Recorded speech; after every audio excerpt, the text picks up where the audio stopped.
call this a callback. This is the walk-in freezer. I'm going to call it a callback until I prove it otherwise.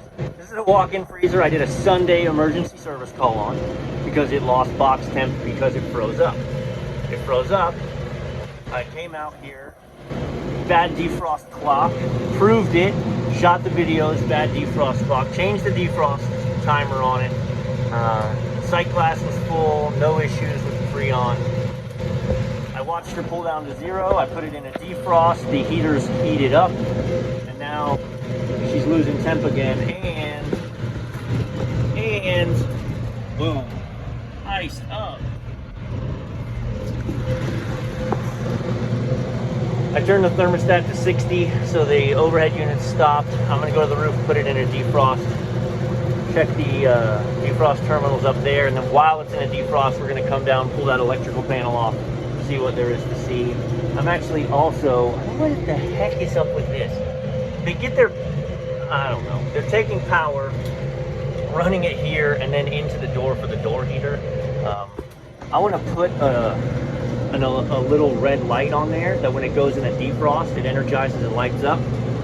Staff this is a very old freezer. We're doing our best to limp it through, and I shared that with the staff, and they're very concerned it's going to crash and burn. So every time it's in a defrost, they call me and they're like, the fans aren't spinning, what's going on? So I'm going to put a red light that comes on right there when it's in a defrost, so they can have some peace of mind and know, yep, it's defrosting, hey, it's back live. So to the roof. Okay, so I just put it into a defrost, which is what we need to do to get it straightened out downstairs anyway. So my defrost terminal, which is 3, was not energized when it was green light. When I turned it into a defrost, red light, 212. So I'm sending voltage. Let's go amps. Let's see, are we pulling amps on the heaters? Come on. So there's no amp draw on the heaters, which means I'm sending voltage to the heaters and they're not coming on. I want to reference this back a video. I was here on Sunday, it's Thursday. So when I was here 4 days ago, I was pulling 10 amps on this. I absolutely remember pulling 10 amps on this. So the defrost heater hadn't been working right. And so now that I'm powering it properly, did we blow out the heaters inside? So I gotta chase this down now to terminal 3 inside and find out why we're losing power. I'm gonna keep this in a defrost. So the clock is good. Clock is terminating number 4 and energizing number 3 in a defrost. So we should be defrosting down there. Woo. All right, let's see what's going on. All right, let me do my best to explain this. Visually, I opened this up. Obviously, our defrost heaters are not being energized. I put amp clamps on them, there's nothing. This is a real cluster, what's been done here. But right away, just take a look. You have a couple, so this is a fan temperature relay, so that when this box fires up, the fans don't come on until the coil becomes a certain temperature. So that way, when the defrost is done and there's still condensation hanging on everything, the fans don't start up and just slap water everywhere. The fans stay off, the coil becomes sub-frozen, the water hardens, and then the fan comes on. That's what this unit does, based on like tracked its wiring. Well, there's another one here, and look at it. It looks busted open. I checked my voltage. This is really hard to see, but this one on the right, that's 3. That's our heater, right? You can see X right above it is N, where that red wire is. See N?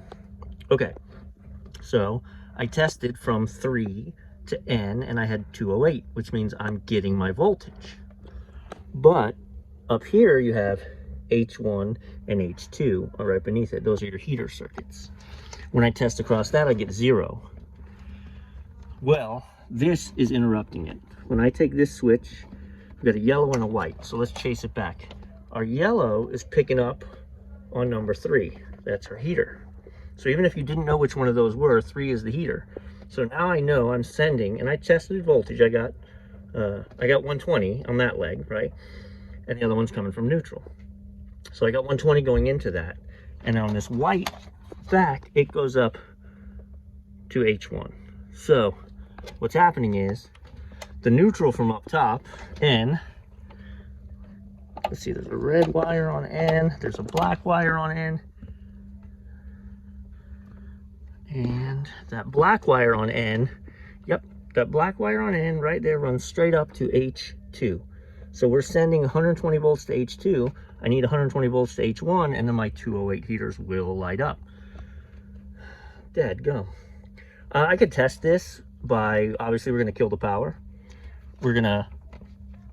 That's actually a defrost termination anyway, which isn't used.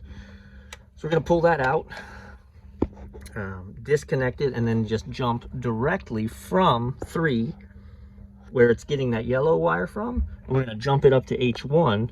Then we're gonna fire it up and see where we're at. Look at that nonsense. I knew it wasn't, I mean, the odds that all the elements burnt out is slim. And I knew my defrost clock was good, so, man, look at that. All right, hang on. Okay,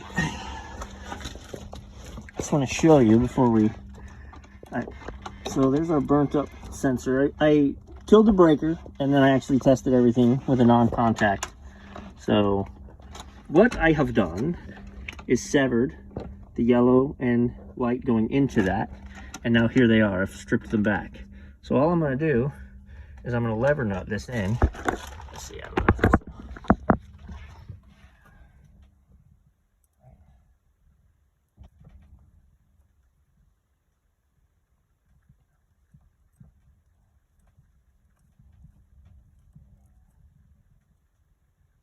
lever nuts. Strip them long and then I'll fold them over.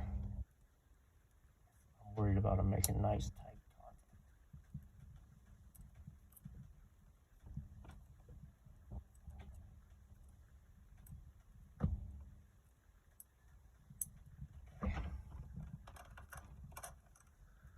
So in theory, what this is doing is we're just bypassing that sensor. If I didn't have a visual cue that this sensor is the problem, I don't love that. You could wire nut it together. I really like the lever nuts. I think they're way better. For testing right now, I don't like. So if I didn't have a visual cue that was bad, this would be a great way to test it, because if I'm wrong, I can just peel them back and put them back together. But when I flip the breaker now, it's still in a defrost. It should send the other leg of power up to H1. H2 is already getting its power from N, which isn't neutral. I say N just because I say neutral just out of habit. It's a 208, so you've got 110 coming from N, 110 coming from 3. So let's go trip the breaker and see if it fires up or if the breaker trips. If there's a problem with the actual heaters, the breaker could trip. Ooh, it did trip. Oh, no, it didn't. Weird. Hang on. Pardon me. Truck's here. That's no good. Well, our light is on. Ugh. Now, let's turn this to amps. Let's clamp up. That heater's pulling 1.5 amps. Eureka. Let me do this instead. Let's turn this to volts. Now let's go H1 to H2. I know you can't see very well, I'm sorry. H1 to H2. Huh. Still don't have my voltage. Maybe I'm not making contact. Could be. Ah, here we go. H1 to H2. 210. These heaters are heating up now. Again, if I could amp clamp every one of them. Although I'm not a fan of reaching into this rat's nest of wires. But like I said, I know this one's now pulling 1.2. I was pulling 10 amps. Let's try and get this wire. There we go. Amp and a half. Yeah. So heaters are heating up now. They'll get out of hand real quick, so I'm not anxious to.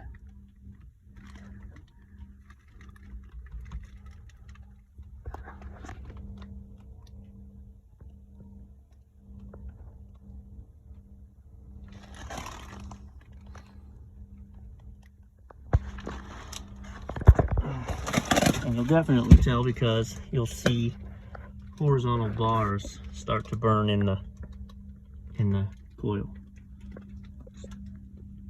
All right, I'm gonna let this run, assuming that we are now heating up. And because mechanically it's not hot to the touch yet, which is weird. Those elements should get pretty hot pretty quick. Oh, this element I don't like that at all. It's resting on the bottom. It'll actually burn through and short out. Oh. So that is actually bolted to the bottom, and they're using it to keep the drain pan from freezing. Oh yeah, I can feel the heat from underneath. That's awesome. Yeah. All right, let's go up top and see total amp pull. See what's going. So we're still in heating mode. We're pulling 6 amps. So there were 4 heaters. There was 3 on the back and 1 in the bottom, all pulling 1.4. So numerically that makes sense. What doesn't make sense is I could roll back the video and show you this was pulling 10 amps last week. So, which is too many, considering they're all pulling 1.4 right now, and that equals 6. So, I don't know whether it's possible that the reason that is because that little disc relay was shorting out, and it shouldn't have been pulling power. So I don't have a real good answer for this. But I can tell you is now it's heating. Now it's going to defrost. Now the freezer won't be so troublesome. And as far as being a callback goes, what I mean by that, if you don't know, is I was just here to fix this because it wasn't temping because the defrost clock wasn't working. I came, replaced the defrost clock, waited for it to satisfy, watched it temp, boom, we're good. Sent them the invoice for job complete. Well, a related problem comes up, and the assumption is always, well, you didn't fix it right. Well, you messed something else up.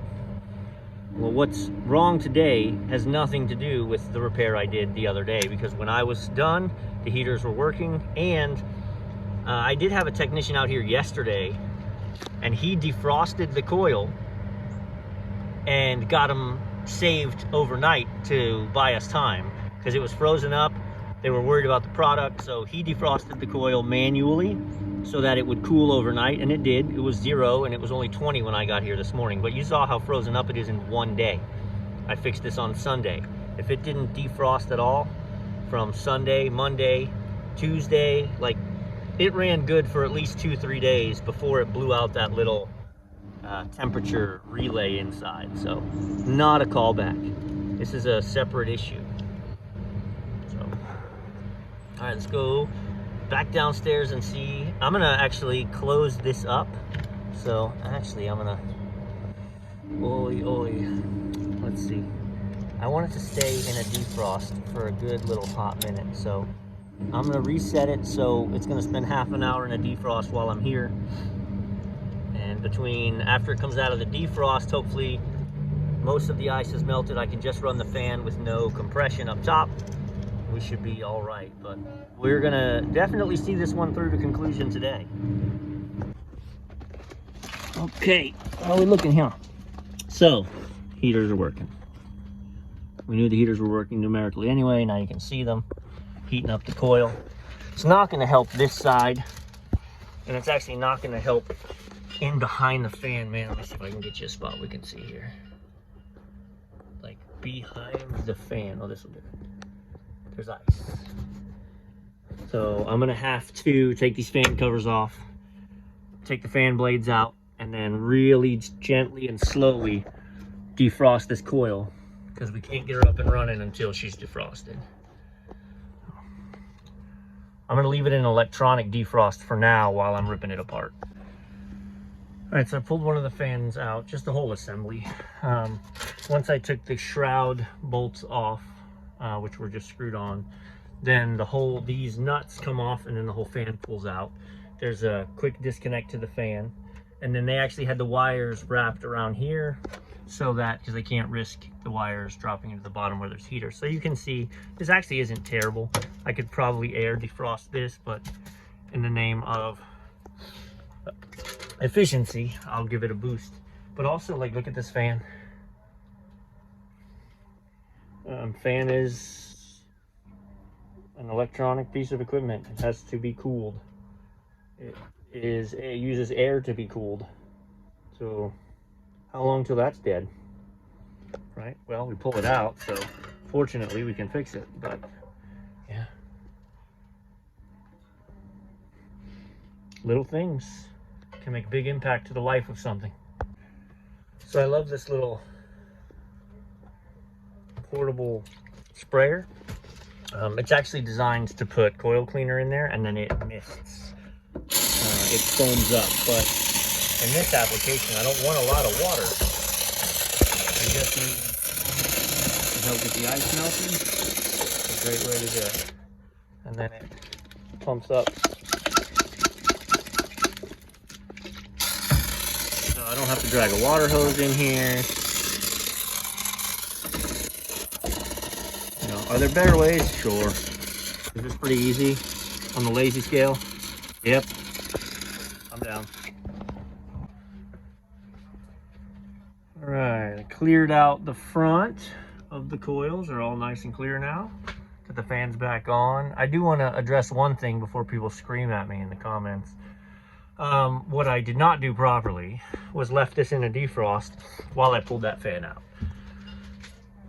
Conceptually, if that unit kicked out of a defrost, it could have started the fans and hurt me or done a lot of other things. Now, I disconnected the defrost termination, so I knew it wasn't going to come out before the half an hour I set it for, and I knew I had time to do it. But that's not a good business model to make sure you don't hurt yourself. So in theory, you kill the power and then pull the fans off and then turn the power back on if you want to keep running a defrost. We're going to take a look at the back of the coils, nice and clear, a little dirty, but we're clear. I'm going to go up top and I'm going to kick it out of its defrost and let it start cooling. And I'm actually going to let it run. I set that for 60 earlier. I'm going to let the fans come on and I'm going to let it run. They're not going to come on until the coil's cold. So hang on. I'm going to have to turn that down. I'm going to kick it out of a defrost and then we'll come back in and talk. Back and forth, back and forth. It's 12:15. So, what's crazy is I think at 12:15 it's in a defrost. Let's see, PM, that's midnight. AM. I'm gonna change this because I don't want it in a defrost right now. I'm gonna change it to the 15. Every one of those is 15 minutes. So I just changed it to 45 minutes before noon, so that I can set this for 12:15, and we're green light. I'm all in. We're gonna put this panel on and we're gonna get our stuff off the roof. We're done up here.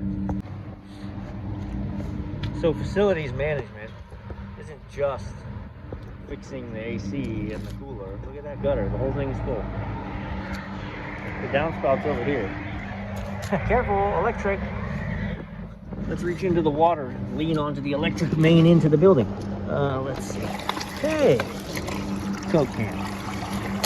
Sploosh. Is this like one of those AMSR videos? Are you satisfied now? Does this calm you? You're welcome. Also, I'm going to look back at the video. I wouldn't have filmed this specifically, but I was just up here Sunday shooting video, and I guarantee you I caught this on one of my shots. The store called and said somebody was here today, and they came up here and just set this cap on the pipe, which doesn't make any sense, because what the heck. But did they climb up here and then yank this and break it? Maybe I'm wrong. I feel like I would have noticed that when I did my assessment, because now that's a water intrusion point. Like, we're getting water in the building from there. Dude, it's always something. So, here we is. I've still got the thermostat set for, yeah, like 90. Because I just want to let it blow the air in here. Although, to be honest, we're still below freezing, so it's not going to help. So, just in case there's a little bit of ice still in the center of the coil that I didn't get. But instead, what we're going to do is we're going to dial this thing down. Because right now it's blowing, but it's just blowing room temperature around. So, if the wall temperature is correct, and at about 30, you should hear a click. Oh, there it is. It's actually about 20. So, I'm going to set this to 0. Alright, now our unit up top should be running. This should be good to go.